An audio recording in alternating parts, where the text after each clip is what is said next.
Hello, this is our video for 10-4. The object of the game today is to compare rational and irrational numbers using greater than, or less than, greater than, and equal sign. So basically which one's bigger.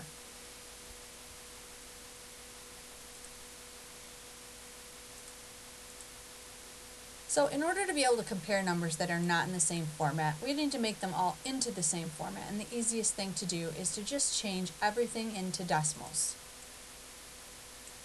Make sure that both numbers have the same number of place values by rounding or adding zeros. Okay, how many place values do you need? Well, you need enough place values to see a difference between the two numbers, because we're not going to ask you things like is 5.7 or 3.8. We're going to ask you like things that are much closer together. Okay, so you might need to add some place values to figure out where the differences are. Compare like place values. So you have to compare the ones place to the ones place, the tenths and the tenths. 3 decimal places out, 3 decimal places out. Okay, just as a reminder, if the arrow points to the left, it means less than. Okay, the alligator mouth, whatever, pointing to the right means greater than. And let's look at some examples. In our first example, we have things that are already decimals, and the point of that is just to show you what I mean about comparing like place values. Okay, clearly these two numbers have different numbers of digits. This has 2 digits in it, and 3.429 has 4 digits in it. So we need to compare like place values.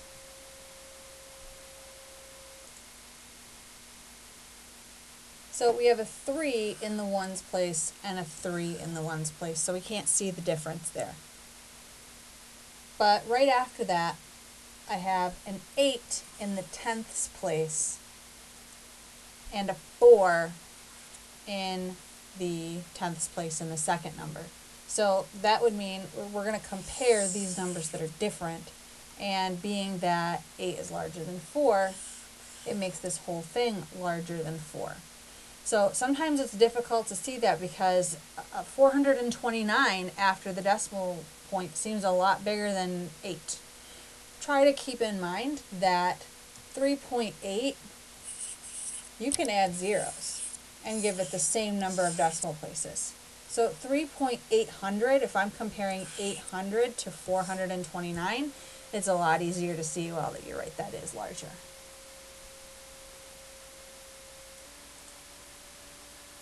In our next set, we've got 27 over 5, which is a improper fraction, and then 5 1/4, which is a mixed number. So they're not the same type of number, so it's hard to see which one would be bigger. Well, 27 divided by 5 would be 5.4. 5 1/4 that's a quarter. Quarter is 25 cents. Is 5.25. So we've got the 5s that match, but then the next number here is a 4 and here is a 2. So they're not the same.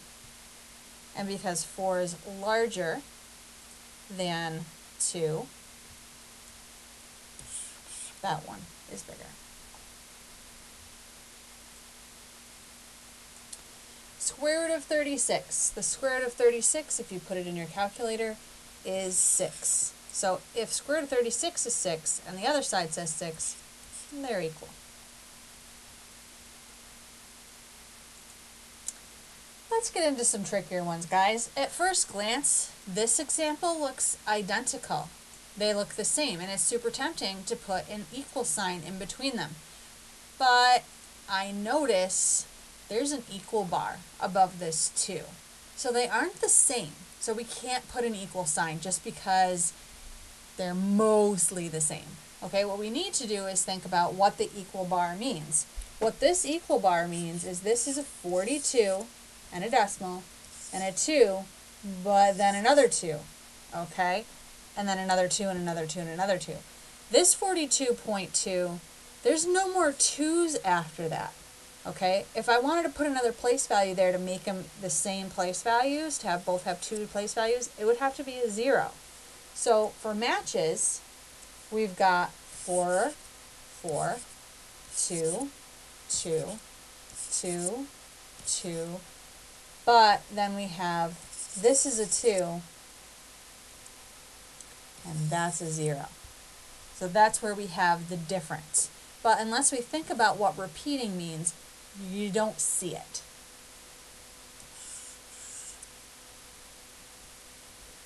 So we're starting to get a little bit trickier in case you thought it was too easy. All right, we've got 27% and 2.7. Same numbers. Again, might be tempting to say, oh, they're the same thing. They have the same numbers. Well, okay, let's make that percent into a decimal. So I don't see a decimal in 27%, therefore it's at the end. Move it over once, move it over twice. Now the new decimal is out in front, 0.27. Okay, we get technical, it's 0.27. All right, if we're going to compare place values, the ones place is a 0. The ones place for this is a 2. So once we have them in the same format, it's really easy to see, no question, that one's larger. But not having the same format does make it harder. Okay, so now we've got cube root of 6 and square root of 5. So let's see. Cube root of 6, 3 second caret 6. And gosh, I have no idea how many decimal places to write down. I'm going to start with 3. Okay, 1.817. Okay, then I'm going to put in square root of 5. Oh, okay. All right, so we got 2.236, but it wasn't even really that necessary to write out the decimal places, because if we compare ones place and ones place, they're different, and 2 is larger. Well, I couldn't tell that without putting those in my calculator. Okay, root 3 and 1.732. Okay, so square root of 3. All right, so what my calculator says is 1, okay, that matches this one, then a decimal, 7, that matches this 7, 3 matches this 3, 2 matches this 2, then there's a 0. Well, there's no more digits after the 2, but we could draw a 0 in. They still match, and maybe at this point you'd be like, oh, they're just equal.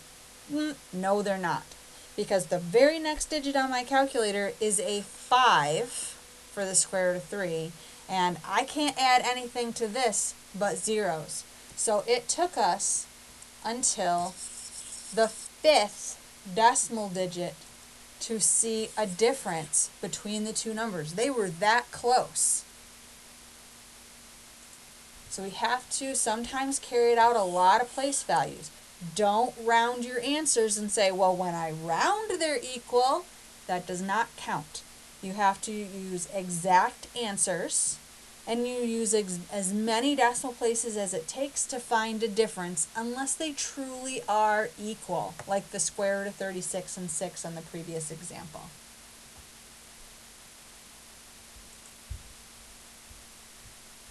All right, guys, thanks for watching. See you next time.